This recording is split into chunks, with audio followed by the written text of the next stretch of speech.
ओम शांति। 9/10/87 अलौकिक राज दरबार का समाचार। सर्व प्राप्तियों के भंडार ऊंचे ते ऊंचे बाप अपने सर्व प्राप्ति भाव के वरदानी बच्चों प्रत बोले। आज बाप दादा अपने स्वराज्य अधिकारी बच्चों की राज दरबार देख रहे हैं। ये संगम युग की निराली श्रेष्ठ शान वाली अलौकिक दरबार सारे कल्प में न्यारी और अति प्यारी है। इस राज्य सभा की रूहानी रौनक, रूहानी कमल आसन, रूहानी ताज और तिलक, चेहरे की चमक, स्थिति के श्रेष्ठ स्मृति के वायुमंडल में अलौकिक खुशबू अति रमणीक, अति आकर्षित करने वाली है।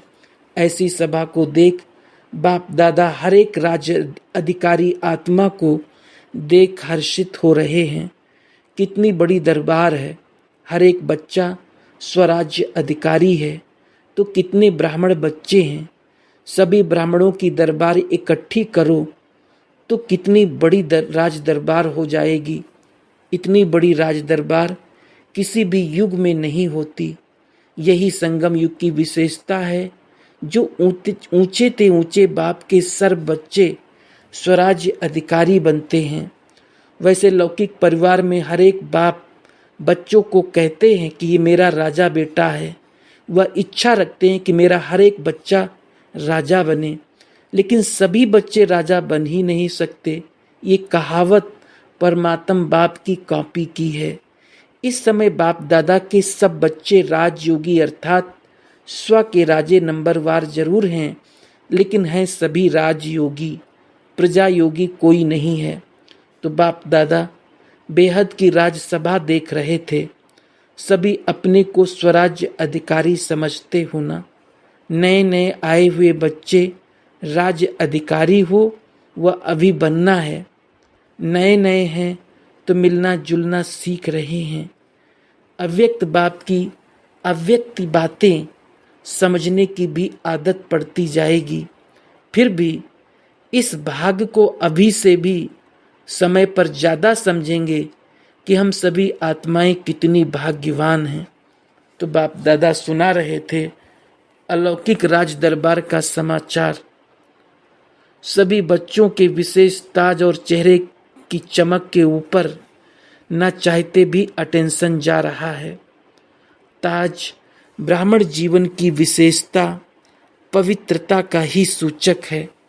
चेहरे की चमक रूहानी स्थिति में सदा स्थित रहने की रूहानियत की चमक है। साधारण रीति से भी किसी भी व्यक्ति को देखेंगे तो सबसे पहले दृष्टि चेहरे तरफ ही जाएगी। ये चेहरा ही वृत्ति और स्थिति का दर्पण है। तो बाप दादा देख रहे थे चमक तो सभी में थी, लेकिन एक थे सदा रूहानियत की स्थिति में स्थित रहने वाले, स्वतः और सहज स्थिति वाले, और दूसरे थे सदा रूहानी स्थिति के अभ्यास द्वारा स्थित रहने वाले। एक थे सहज स्थिति वाले, दूसरे थे प्रयत्न कर स्थिति रहने वाले। अर्थात एक थे सहज योगी, दूसरे थे पुरुषार्थी से योगी। दोनों की चमक में अंतर रहा। उनकी नेचुरल ब्यूटी थी और दूसरों की पुरुषार्थ द्वारा ब्यूटी थी। जैसे आजकल भी मेकअप कर ब्यूटीफुल बनते हैं ना। नेचुरल ब्यूटी की चमक सदा एक रस रहती है और दूसरी ब्यूटी कभी बहुत अच्छी कभी परसेंटेज में रहती है। एक जैसी एक रस नहीं रहती। तो सदा सहज योगी, स्वतः योगी स्थिति नंबर 1 स्वराज्य अधिकारी बनाती है।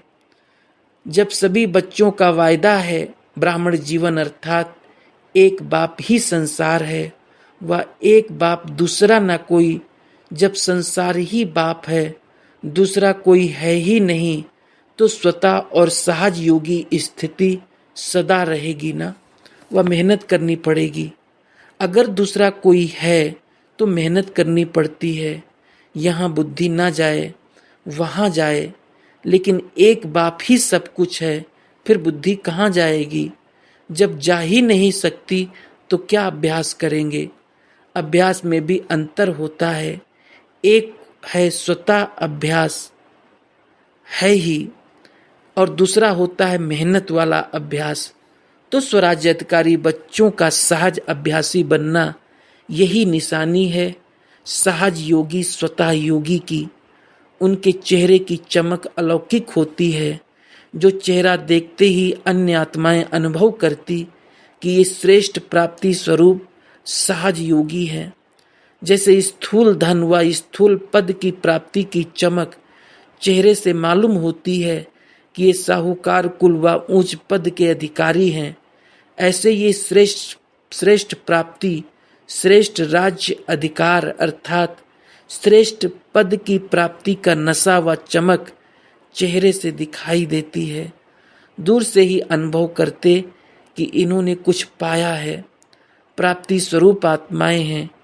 ऐसे ही सभी राज्य अधिकारी बच्चों के चमकते हुए चेहरे दिखाई दें, मेहनत के चिन्ह नहीं दिखाई दें, प्राप्ति के चिन्ह दिखाई दें। अभी भी देखो, कोई कोई बच्चों के चेहरे को देख यही कहते हैं कि इन्होंने कुछ पाया है, और कोई कोई बच्चों के चेहरे को देख ये भी कहते हैं कि ऊंची मंजिल है, लेकिन त्याग भी बहुत ऊंचा किया है। त्याग दिखाई देता है, भाग्य नहीं दिखाई देता चेहरे से। ये कहेंगे कि मेहनत बहुत अच्छी कर रहे हैं। बाप दादा यही देखना चाहते हैं कि हर एक बच्चे के चेहरे से सहज योगी की चमक दिखाई दे, श्रेष्ठ प्राप्ति के नशे की चमक दिखाई दे, क्योंकि प्राप्तियों के भंडार के बच्चे हो, संगम युग के प्राप्तियों के वरदानी समय के अधिकारी हो। निरंतर योग कैसे लगावें व निरंतर अनुभव कर भंडार की अनुभूति कैसे करें।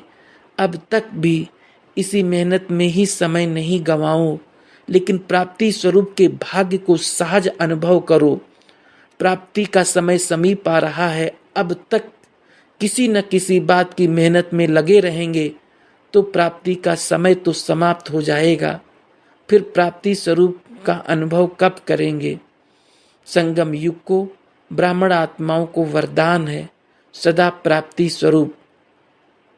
सदा पुरुषार्थी भाव का वरदान नहीं है, प्राप्ति भाव का वरदान है।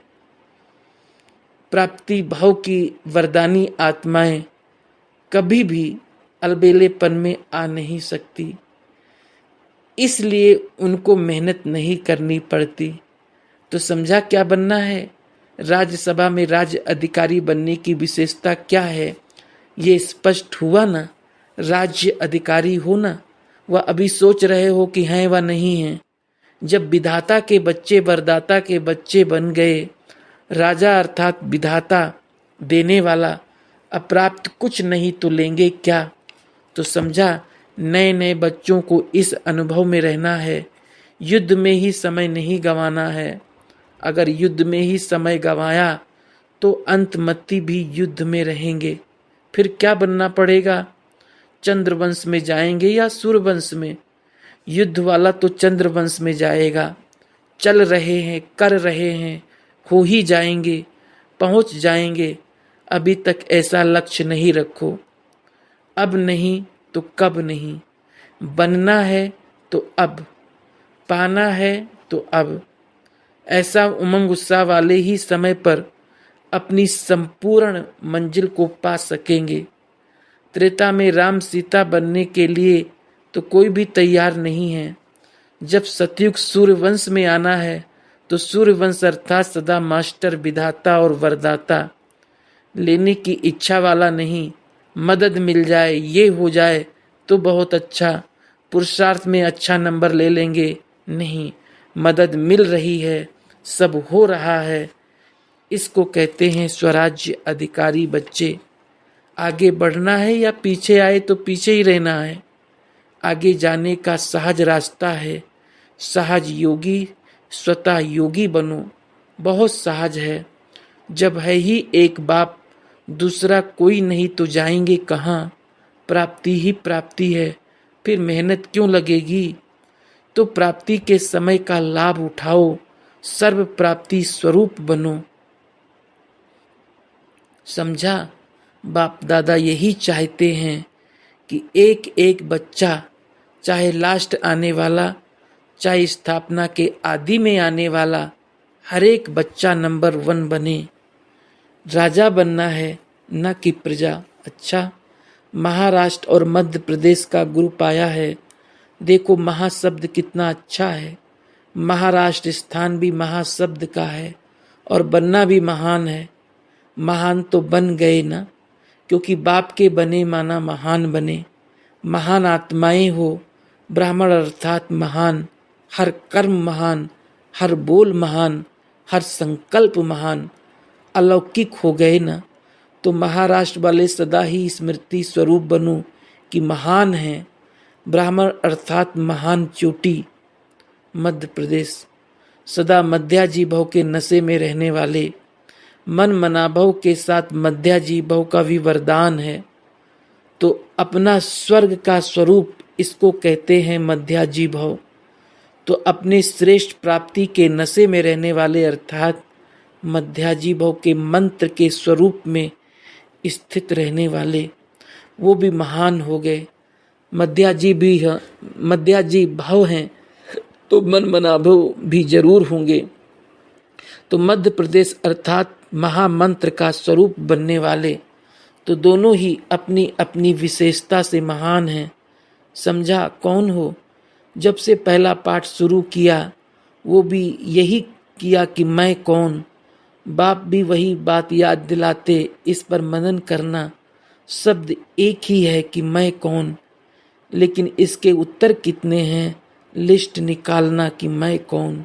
अच्छा, चारों ओर के सर्व प्राप्ति स्वरूप श्रेष्ठ आत्माओं को, सर्व अलौकिक राज्य अधिकारी, सभा अधिकारी महान आत्माओं को, सदा रूहानियत की चमक धारण करने वाली विशेष आत्माओं को, सदा स्वतः योगी, सहज योगी, ऊंचे ते ऊंची आत्माओं को, ऊंचे ते ऊंचे बाप दादा का स्नेह संपन्न याद प्यार स्वीकार हो।